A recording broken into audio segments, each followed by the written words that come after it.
Hello gamers and gamettes, what is going on? My name is Tanek127 and welcome back to another video. And guys, in today's video I'm hype as hell because we are talking about Borderlands 4. A brand new PlayStation State of Play just dropped yesterday and we finally got some more information on the game as well as a bumped up release date. So if you want to stay up to date on all things Borderlands 4, make sure you're liking today's video, subscribing to the channel if you are new, and let's go ahead and get on into today's topic. So first and foremost, they showed us off two brand new Vault Hunters. We've seen two of the four in action of that State of Play, and if you guys want to see that gameplay without any commentary or anything, I'll leave a link to that down in the video description below. But the two new Vault Hunters are the Siren. Her name is Vex, and she also has like a summoner style ability. She has this really cool cat that she can bring around that changes elements and stuff like that. And then Rafa, who is the exosuit character. Rafa's kind of rocking, that whole assassin kind of vibe from the other Borderlands games, if you couldn't tell already. So, Borderlands 4 is also dropping on September 12th. The release date has been moved up almost 12 or 13 days. So that's really an awesome thing. And there's a lot going on here and a lot to, to break down from this gameplay. Like I said, the State of Play will be down in the video description.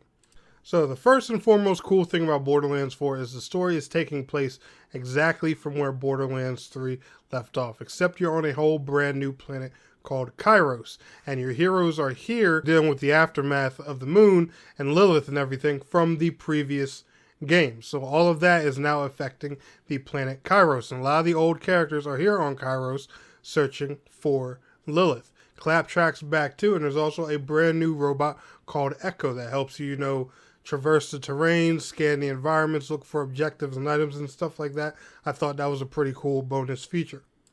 Borderlands 4 is going to feature 100% full crossplay at launch, so that means Nintendo Switch 2 players, PlayStation 5 players, Xbox players, and PC players can all play together at launch when Borderlands 4 comes out. There's a brand new UI which is very futuristic and clean looking as hell. I definitely want you guys to check that out. The new UI for the game, wow, sexy. I love it. There's a bunch of new traversal abilities and stuff like that, all kinds of new ways to travel the terrain in the game, which is awesome. You can glide, you can climb now. There's all kinds of different stuff you can do. When they were looking at the gameplay, there was also dynamic weather going on. There's all kinds of different world events and world bosses. It definitely has that giant, dare I say, Destiny kind of vibe with its open world. There's just a lot going on.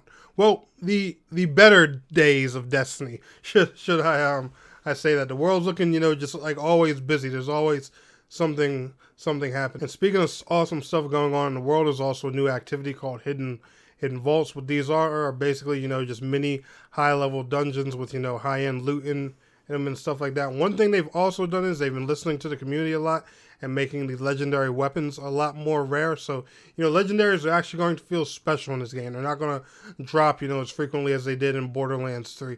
And I will admit, Borderlands 3 was definitely a bit overboard with the legendaries. The first time I noticed it was when you farmed if you went ahead and farmed the final boss in the game.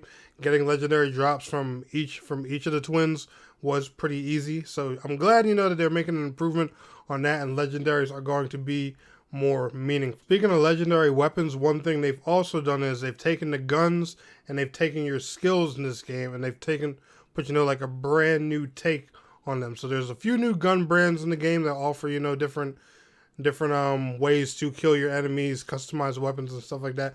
But the guns also have customizable parts now. So you can have a part that's, that's from TDR, a part that's from Maliwan, and a part that's, from another gun manufacturer in the game. And that'll give you different build variety and stuff like that with your guns. Also, even now, your specific skills in the game, your skills for your character also have their own skill tree, so you can tweak your skills to your liking. These characters and, and the weapons and stuff like that, they seem to be really going for like high-end build variety in this game, and I really think that is awesome because now I know I definitely want to play Vex, the new Siren character, because the build potential with her is going to be insane. They also put in a new system called Enhancements. These are going to replace your artifacts and help your weapons. I do appreciate that because that's helping a lot more with the gun playing here and stuff like that, and letting people base their builds around their weapons and stuff like that too, and not just strictly strictly abilities. I have seen that in Borderlands games before, you know, where people will do things to put like a really short cooldown on their abilities and their characters more ability focused than, you know, than gunplay. And, you know, it's a looter shooter at the end of the day. So, you know, your gun should be, I'm not going to say, you know, the main part of your build, but, you know, at the heart of it, at the core of it, you know, your weapon should definitely play a big part. And I think, you know, that's a pretty cool feature. Two other things they've also done as well they discussed in this little state of play was they finally added an option for us to just replay bosses so we can farm them. No more, you know, backing out, redoing your save, and all that stuff. Finally, thank God. Okay, yes, it's a looter shooter, but Borderlands is a ARPG with guns at the end of the day. We should be able to farm bosses, farm whatever we need to farm to get that nice, sweet loot. And not to mention, they've added some more accessible features for co-op, things like being able to teleport to your partner and stuff like that. Little quality of life features are always a nice change of pace of things, especially when it comes to a looter shooter. But anyway, guys, there's a lot of this stuff here that I've talked about in this video and more that they showed off at the state of play. Like I said before in the video, I'll leave a link to it down in the video description. Y'all enjoyed today's video? Smash that like button. Are you going to be playing Borderlands 4? Let me know down in the comments below. I will see y'all on the next one. Peace out. Have a good one.